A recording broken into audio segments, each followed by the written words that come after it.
¿Cómo medir el bus DC de un variador de frecuencia? Ese es el procedimiento que te voy a mostrar hoy rápidamente, paso a paso, del procedimiento que tienes que validar en los variadores de frecuencia, sea este que lo estés recibiendo como nuevo o usado. Vamos a ver. Bien, aquí tenemos los dos variadores de frecuencia con los cuales vamos a realizar la prueba y las diferencias. Por ejemplo, este variador de la marca WEC no nos permite medir o no podemos medir el voltaje de bus DC en sus bornes porque no tiene preparado una conexión para colocar la resistencia de frenado, que es para lo que sirve el bus DC.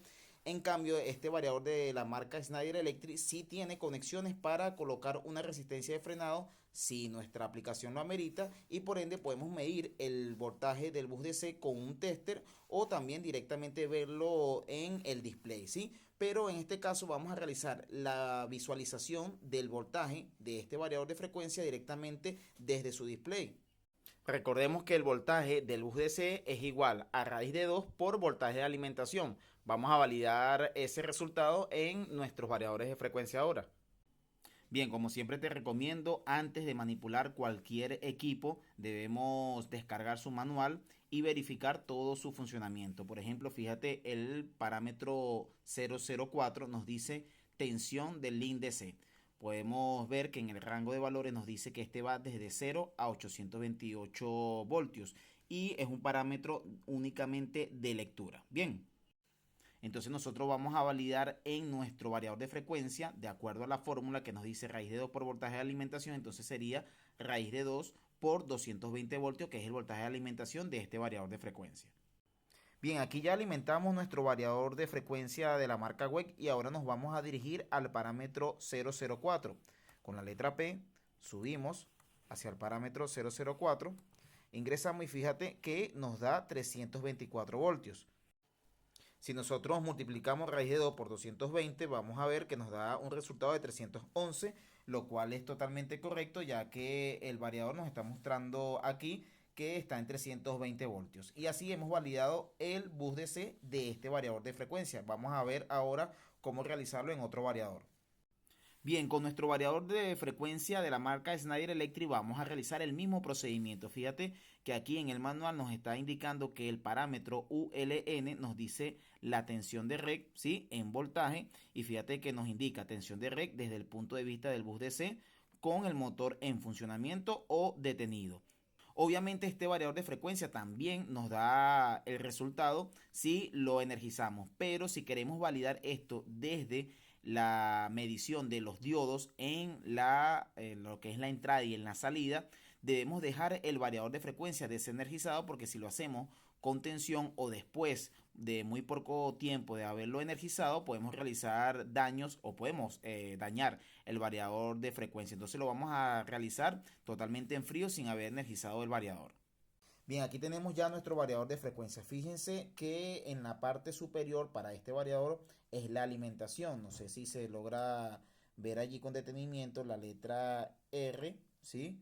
O L1, ¿sí? Y tenemos L2 que sería la alimentación y el último borne sería la tierra.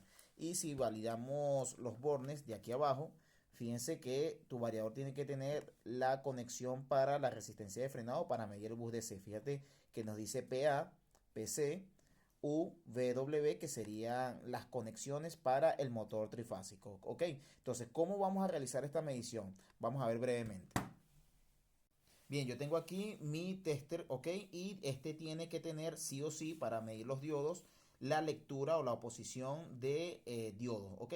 Si tu tester no tiene diodo, no puedes realizar esta prueba. Entonces, yo voy a proceder a colocar mi selector en la posición de diodos, ok. Ya está preparado y voy a realizar las siguientes mediciones. Bien, como vamos a realizar primero la medición de los diodos de entrada, tenemos que realizar las siguientes medidas, ¿ok? Primero, sabemos que tenemos dos polaridades, obviamente positivo y negativo, en lo que es el bloque de bus DC. Luego tenemos las conexiones de alimentación. Fíjate, tenemos que empezar con esta medición. Primero vamos a colocar la polaridad positiva de mi tester en la polaridad positiva del bloque de bus DC, y el conector o la punta negativa de mi tester tiene que medir en L1 y luego medir en L2, y luego vamos a invertir la polaridad en la misma posición positiva del bus DC pero con la polaridad o la punta negativa de mi tester. Y invertimos, ahora vamos a colocar lo que es la punta positiva en L1 y L2 y debemos tener dos resultados distintos. Vamos a ver.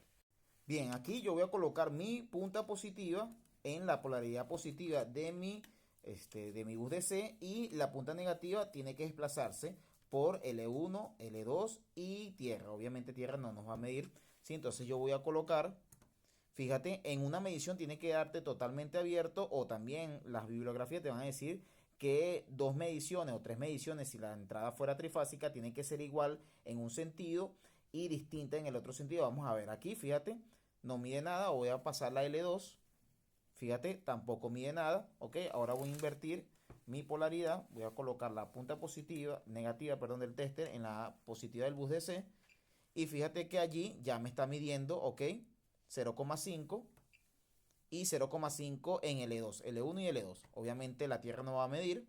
Bien, entonces ya podemos validar que en un sentido la posición de mis diodos o la medición de mis diodos está correcta. Y luego esa medición la vamos a realizar también con la polaridad negativa de mi bus DC. Vamos a ver. Bien, ya estamos aquí. Entonces la polaridad negativa, ahora voy a colocar mi punta negativa y voy a medir L1. Bien, me midió abierto, completamente abierto, como voy a medir. ¿Sí? Voy a invertir las puntas en mi polaridad negativa. Bien, me midió 0,5 y el otro 0,49 está bien. Entonces nosotros lo que estamos midiendo es la polaridad del diodo y está correcta la medición, porque en una polaridad me mide totalmente abierto y en la otra me mide continuidad. Bien, y para los diodos de salida vamos a realizar la misma medición. Vamos a colocar primero la polaridad positiva de nuestro tester, ¿sí? En la polaridad positiva de nuestro bus DC, y la polaridad negativa, la punta negativa, va a desplazarse por las conexiones del motor y vamos a obtener ese resultado. Luego invertimos y vamos a obtener otro resultado, y luego vamos a la polaridad negativa de nuestro bus DC y vamos a realizar las mismas mediciones. Recuerda que en un sentido, o lo que serían dos mediciones, te tienen que dar iguales, y las otras dos mediciones tienen que darte completamente abierto los diodos. Entonces de esa forma hemos validado el funcionamiento de nuestro variador de frecuencia en lo que respecta al bus DC. Bien, amigo autómata, y de esta forma hemos validado lo que es el bus DC. Recuerda que el bus DC es el encargado de mantener lo que es el voltaje de nuestro motor cuando este está arrancando, de suministrar el voltaje necesario y de absorber ese voltaje cuando el motor ya está deteniéndose o está en su rampa de desaceleración. Recuerda seguirnos en nuestras redes y nos vamos a ver en un próximo video.